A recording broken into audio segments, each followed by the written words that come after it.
Bueno, estamos cerca ya de terminar lo que es esta serie de videos de programación orientada a objetos en Python, pero antes de terminar me gustaría ver unos conceptos más sobre lo que nos ofrece Python con lo que son las clases. Por ejemplo, hay un término que se conoce como propiedades privadas, que es básicamente proteger los atributos de nuestras clases de que se puedan acceder desde afuera. Un ejemplo sería, voy a crear una clase que defina lo que son lenguajes de programación. Bueno, aquí de manera particular tengo una clase base que es Program Language, donde en el constructor básicamente va a recibir un name. Ahora, ¿cómo nosotros podemos definir una clase privada de esta clase? Haríamos lo mismo, asignaríamos o crearíamos un atributo como lo hacemos normalmente. Por ejemplo, aquí estoy creando un atributo age, pero para volverlo privado lo que tenemos que hacer es utilizar al inicio de la palabra o al inicio del atributo un doble underscore. De esta forma le estamos diciendo que este atributo o variable no se puede acceder desde fuera de la clase. ¿Cómo lo podemos ver esto en práctica? Voy a crear una subclase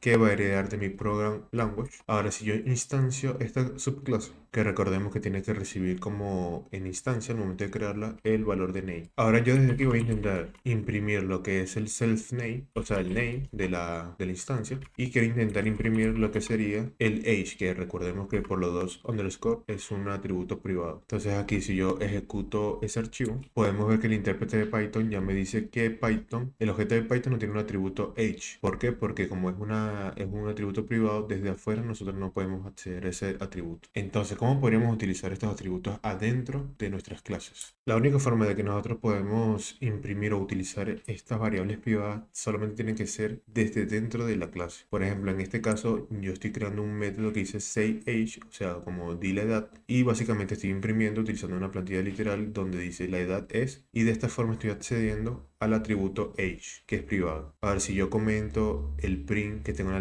la línea 7 y ejecuto mi método, va a funcionar. Entonces, si vemos aquí, ya estoy haciendo una llamada al método sayAge y vemos que de esta forma me está imprimiendo el 20, que es el atributo que definimos en nuestro atributo age. O sea, generar esto lo que son atributos privados no solamente se limita a lo que son los atributos, sino también se puede utilizar en los métodos. Y en los métodos, ¿cómo lo utilizamos? De la misma forma, simplemente en el inicio del nombre le colocamos doble underscore y ya con esto le estamos diciendo a Python que este va a ser un método o un atributo privado. Entonces aquí de esta forma podemos ver que tenemos un método privado con los dos underscore. Entonces esto quiere decir que desde afuera de nuestra clase o desde nuestra instancia no podemos utilizar este método. Por ejemplo, aquí lo voy a intentar ejecutar desde mi instancia Y de Python y vemos que me está dando el mismo error que antes. Me dice Python, el objeto de Python no tiene el atributo private method. Entonces aquí, por ejemplo, ya para llamarlo siempre lo tenemos que utilizar es desde dentro de nuestra clase.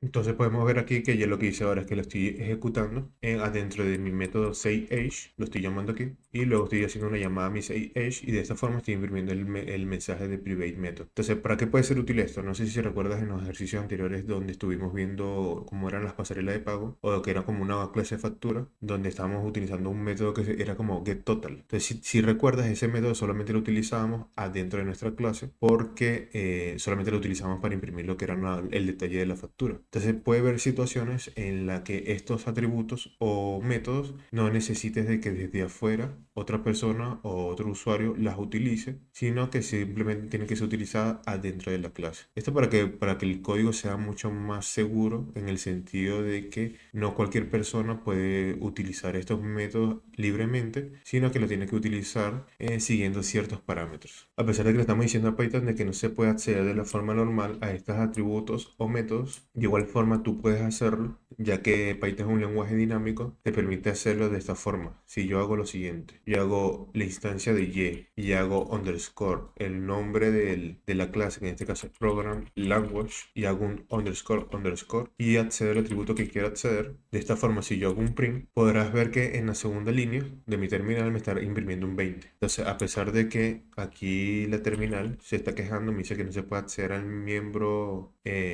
Program Language Age por el tipo Python, dice que el miembro Program Language es indefinido. Entonces, ahí se está quejando el editor de texto o el editor de código. Pero a pesar de eso, cuando yo lo ejecuto en la terminal, me lo está imprimiendo. Entonces, estoy pudiendo acceder a ese atributo a pesar de que yo lo coloqué en privado utilizando lo que son las reglas de Python. No es tan estricto como parece. Entonces, haciendo de esta forma se puede acceder a esos atributos. Entonces, esto es para que lo tengan en cuenta. Ya por último, me gustaría hablar un poco sobre los que son los métodos estáticos, que es muy popular en otros lenguajes de programación para acceder a métodos sin necesidad de instanciar una clase. Entonces esto puede ser muy útil en ciertas situaciones. Entonces en Python, para utilizarlo, simplemente, por ejemplo, voy a crear una clase person con un método de greeting, que es básicamente para saludar. Entonces ahora, como utilizando Python, como yo puedo acceder a este método de manera estática sin necesidad de instanciar la clase. Yo simplemente escribo person, que es el nombre de la clase, escribo la notación del punto y accedo al método. Y como pedido un parámetro, le paso el name. Claro, haciendo esto simplemente no va a funcionar, porque para que este método se convierta en un método estático, tenemos que utilizar un decorador de Python que se llama static method. Y aquí ahora me está diciendo que self no es válido. ¿Por qué? Porque en Python los que son los métodos estáticos no pueden acceder a la instancia de la clase. ¿Qué quiere decir? Por ejemplo, recuerda que en ejercicios anteriores estábamos hablando de que existe lo que sería self, es como hace referencia a la instancia o al mismo objeto de la clase. Por ejemplo, en este caso sería self, se hace referencia a person, y por lo general las clases tienen atributos. Y para acceder a esos atributos lo hacíamos a través de self. Entonces, siempre que nosotros definamos un método estático, ten en cuenta que estos métodos estáticos no pueden acceder a lo que es la referencia de la clase. Entonces, solamente van a ser utilizados para ejecutar métodos y ya, así como en este caso. Entonces, yo guardo,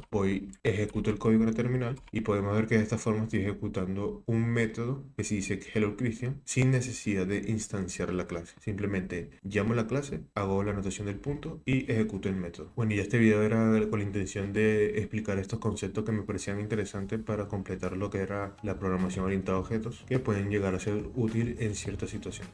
A lo largo de esta serie de videos de programación orientada a objetos en Python pudimos conocer y entender lo que serían las clases, que básicamente son plantillas que utilizamos para definir propiedades y métodos de un objeto en nuestro código. Entonces las clases básicamente pueden describir comportamientos o tipos de datas para el uso organizado de nuestra lógica de negocio. Las clases pueden describir la data que representan y cómo pueden ser utilizadas por los programadores que interactúan con esta data. Pudimos entender lo que era la herencia, que era básicamente obtener o heredar todo lo que son las propiedades y métodos de una clase base a una subclase. De esta forma podemos reutilizar el código y podemos simplificar el uso de nuestros programas a través de la herencia. Además de eso, entendimos cómo era lo que es sobreescribir métodos de las clases padres o las superclases a través del polimorfismo, que era básicamente de la clase padre obtenemos un método y lo podríamos modificar agregándole más funcionalidades o utilizar lo que ya venía por defecto. También conocimos el concepto de variables privadas, que esto nos permite proteger el acceso de las propiedades o métodos de nuestras clases, de esta forma evitar un mal uso de ellas. Conocimos lo que son las clases abstractas, que nos ayuda a definir una plantilla o un contrato que obliga a todas las clases que hereden de esta seguir ciertas reglas para darnos un código más consistente. También conocimos varios tipos de herencia, como podría ser la herencia simple, que era básicamente heredar los atributos y métodos de una clase padre a una subclase. También conocimos lo que era la herencia múltiple, que representaba básicamente de dos clases padres podríamos heredarlas, sus métodos y atributos, a una sola clase,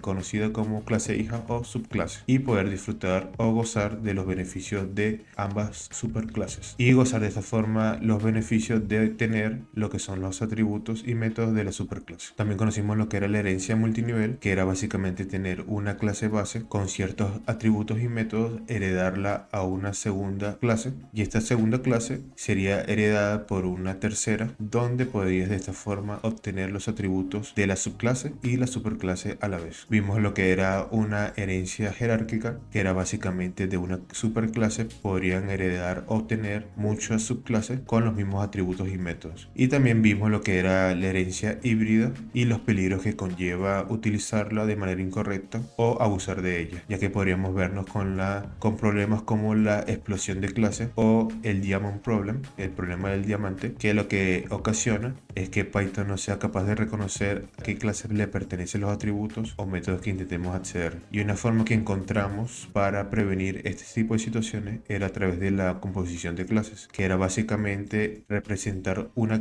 clase o que una clase pueda ser compuesta o puede integrar clases más pequeñas que se especialicen en una sola cosa. Bueno, y ya con esto podemos tener un resumen completo de lo que es la programación orientada a objetos en Python. Entonces, si te fue de mucha utilidad, te pediría que te suscribieras, le des like, y si te quedó alguna duda o si tienes un comentario, lo podrías dejar abajo. Bueno, sin más nada que decir, me despido y nos vemos en el próximo video. Nos vemos.